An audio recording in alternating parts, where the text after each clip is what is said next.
7 decades in Hollywood, my friends. What is the secret to the sauce? Well, I think that, when I look back at it, I ran into so many walls and fell into so many potholes in my career. I made all the mistakes you can make.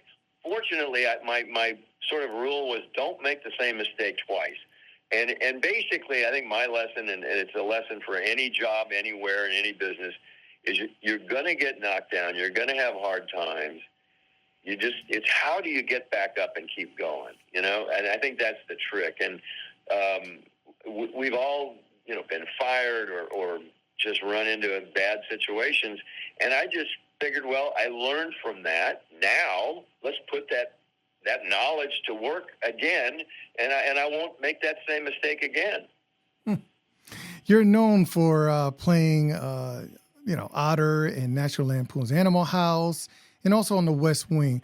But if you had to choose one project that you want to be known for, what would that be? Well, I love The West Wing. I mean, it was perhaps Aaron Sorkin's perhaps one of the finest writers I've ever had the experience of working with, and always challenging, and you're constantly working harder and harder just to keep up with the caliber of the work that he was doing.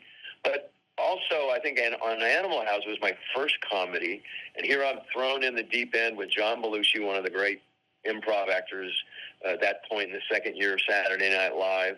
And, so that was a thrill. And he was a great partner and totally embraced my work and helped me believe in myself. And so it's don't be afraid to try something new and learn something new. And if you put your mind to it, there's nothing you can't accomplish.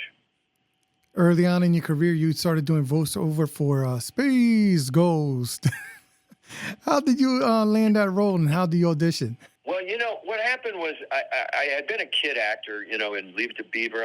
Just a little kid. I was short. I looked young, and I was playing that part. And then all of a sudden at 16, I kind of shot up. I was, I couldn't play kid parts anymore.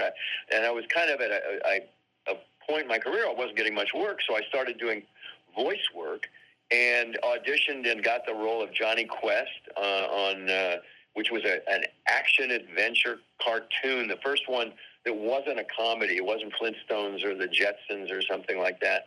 And it became, quite well known, and the kids loved it. And then Joe Barbera, who ran Hanna-Barbera with Bill Hanna, they liked me, so that every time my voice changed, they'd add me to another show. And there was Space Ghost, and then Young Samson, and Sinbad Jr., and I got the experience to work with some of the greatest voice actors of all time, Mel Blanc, who did all of the Looney Tunes and Bugs Bunny and Daffy Duck, and these guys were just brilliant performers. You've worked with so many people, just your prime example of working with Hanna-Barbera and so many people. Were you ever awestruck by anyone you've worked with in your whole career? Lucille Ball. I mean, I was 17. I did a movie called Yours, Mine, and Ours, and Lucy and Henry Fonda. Henry was my dad, and it was the story of two families merging together. The Brady Bunch was based on this movie. And the two families merged together. They had 8 kids each, and then they had another one when they got married. But working with Lucille Ball, who was the gold standard, I think, of physical comedy and television. She was the biggest star in television, and she was also the first woman to run a studio in Hollywood. Desi Liu, which produced the Star Trek and the Untouchables. I mean, she was a giant. But again, you've got to put that aside and not be intimidated and do your work, but she was very generous and gracious with me and taught me a lot of lessons about the business and what she had gone through and how hard it can be sometimes, but you've got to work harder when it's tough. And, she was ferocious. She was a ferocious performer. 7 decades. Is there a string that you can draw in Hollywood, rules that would apply when you first started that still apply today? Oh yeah. Don't be afraid to make mistakes. That you know, and as an improv actor, there are no mistakes. Just go with it. You know, just let's not try and be perfect, and enjoy it. And just, you know, as long as you enjoy what you do, you don't have to go to work every day. It's something you just go and it's a treat.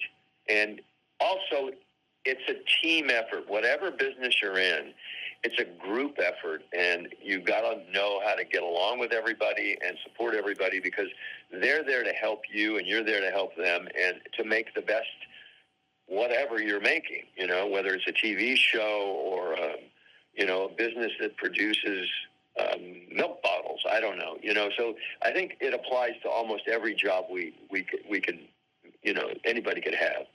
Now, on the flip end, what was something that could have worked in the 60s, 70s that no longer has a place in Hollywood? Well, I think we go through different phases in Hollywood too, and I think that the movies from the 60s and the 70s were a rebellion against the kind of the kind of normalcy of the 50s, and they were, you know, it was kind of let's change things up. Let's make movies like, you know, The Conversation or Chinatown, or, you know, there was, you know, there were those Francis Coppola and George Lucas came along, and that happened.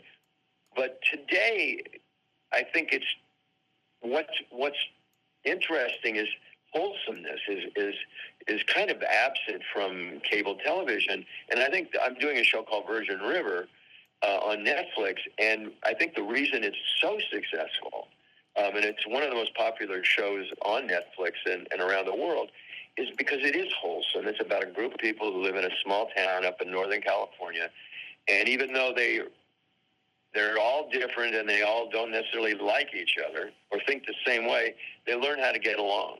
And I think it's sort of a lesson for all of us that we need to learn how to get along. And also, it's sort of a change of pace from too much graphic violence and too much, you know, conflict in certain shows. And people are kind of tired of that. And if this is a show the whole family can watch. And so I just think we you know, in my business, it's always changing. The audience's tastes are always changing. So we just have to keep up with that and find a new way to tell a story, perhaps. Your book, Damn Glad to Meet You, My 7 Decades in Hollywood, your final words on what people can expect in this beautiful collection of good stories. Well, thanks very much. You know, and I just think I wanted to pass on, you know, some of the things I've learned from people like Clint Eastwood and Lucille Ball and Jackie Gleason. Jackie Gleason, the great physical comedian. He taught me, he said, always over tip. He said, because, you know, first off, possibly the person who's waiting on you is an actor and they need the dough. And secondly, if you don't over tip them, but when you leave, they're going to say, what a cheap bastard he was, you know? So he said, always over tip. Give him and Jackie, at the end of the movie I did with him, which was called How to Commit Marriage with Bob Hope, and Jackie gave every member of the crew a watch. And it was like, he didn't have to do that. And I still have mine. It says to Tim from Jackie.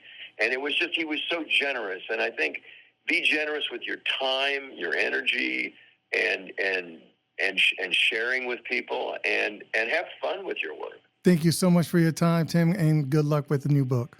Jose, thank you so much. Great talking to you.